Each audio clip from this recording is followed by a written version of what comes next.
সহযোগী জামায়াত ইসলামী যে কাজ করছে, যে প্রতারণা করছে, যে অসত্য এবং প্রতারণামূলক তথ্যের মাধ্যমে এই জাতিকে বিভ্রান্ত করছে, এই ইতিহাস এই সভ্যতার জগতে অন্য কোনো দেশে পাওয়া যাবে না। জামায়াত ইসলামী দলটি আপনি জানেন মাননীয় স্পিকার 1941 সনে প্রতিষ্ঠা হয়েছিল।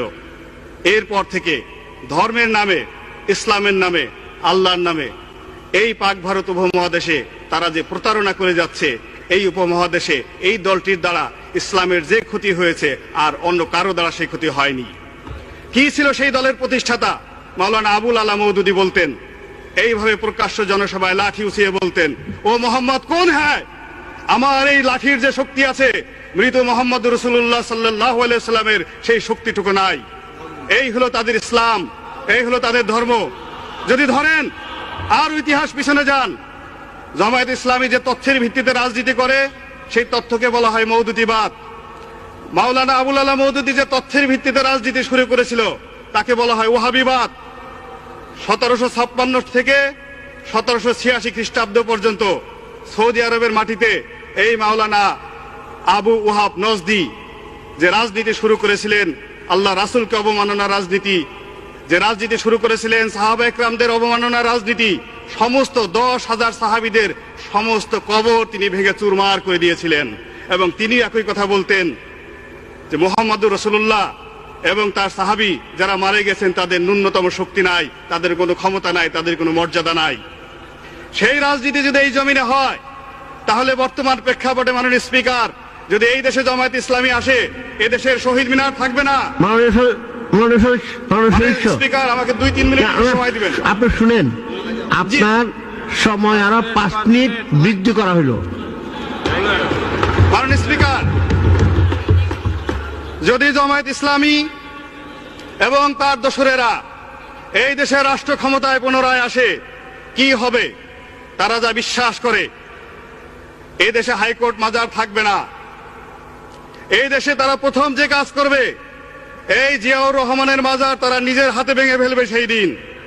কেননা তারা বিশ্বাস করে মাজারে জিয়ারত করা হারাম। তারা শহীদ মিনার ভেঙে ফেলবে, তারা এই দেশের যত স্থাপনা আছে সমস্ত কিছু ভেঙে ফেলবে।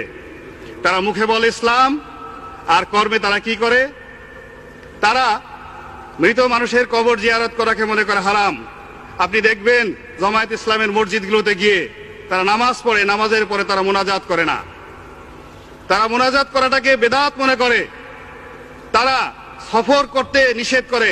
তারা এমনকি বাংলাদেশে যে দ্বিতীয় বৃহত্তম জামাত হয় তাবলিগ জামাত, এই তাবলিগ জামায়াতের, বিশ্ব তাবলিগ জামায়াতের জামাতটাকে তারা হারাম মনে করে এই জামায়াত ইসলামী।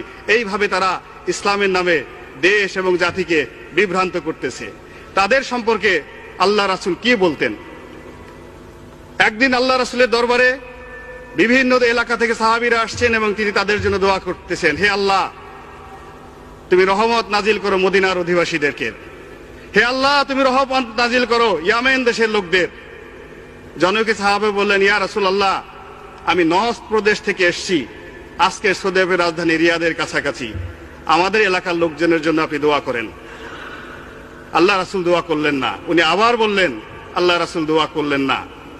এরপর মোনাজাত শেষ হলে উনি বললেন, ইয়া রাসূলুল্লাহ, আমাদের অপরাধ কি? আপনি কেন নজদের অধিবাসীর জন্য দোয়া করলেন না? আল্লাহ রাসূল বললেন, তোমরা শুনে রাখো, ওই নজদ প্রদেশ থেকে এমন এক মানুষের উদ্ভব হবে যার উপাধি হবে শয়তানের শিং, এবং যার দ্বারা এই জমিন ইসলামের, নবুয়তের, খেলাফতের যে ক্ষতি হবে, এই ক্ষতি আর কোন সম্প্রদায় দ্বারা অতীতে কখনো হয় নাই। বিভিন্ন মুফাসসিরিনে কেরাম, ওলামায়ে ইকরাম তাদের তাফসিরে বলেছেন, ওই শয়তানের শিং বলতে যে লোকটিকে আল্লাহ রাসূল বুঝিয়েছেন সেই হলো মাওলানা আবু ওয়াহাব নজদি। সেই আবু ওয়াহাব নজদির মতবাদী এই দেশে জামায়াত ইসলামী প্রচার করতেছে।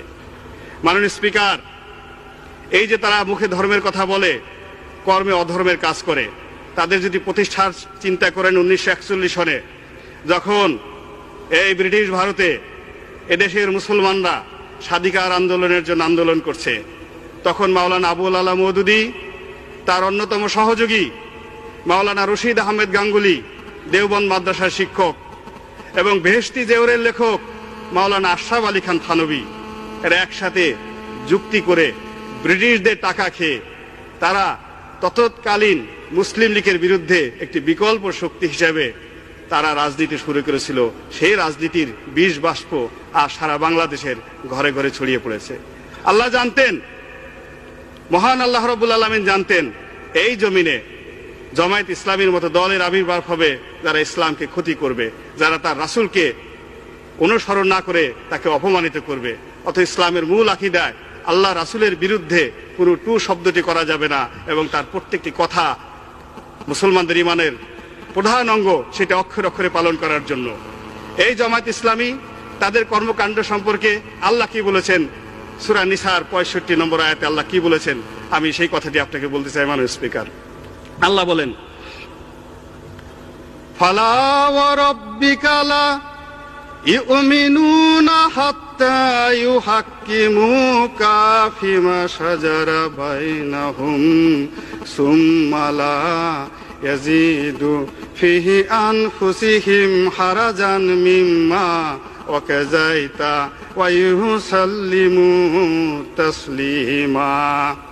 আল্লাহ বলেন, তোমরা যতক্ষণ পর্যন্ত তোমাদের ব্যক্তিগত জীবনে, সামাজিক জীবনে, রাজনৈতিক জীবনে, অর্থনৈতিক জীবনে চিন্তা চেতনায় কর্মে আমার রাসূলকে অনুসরণ করতে না পারবে, ততক্ষণ পর্যন্ত তোমরা মুমিন হতে পারবে না, মুসলমান হতে পারবে না।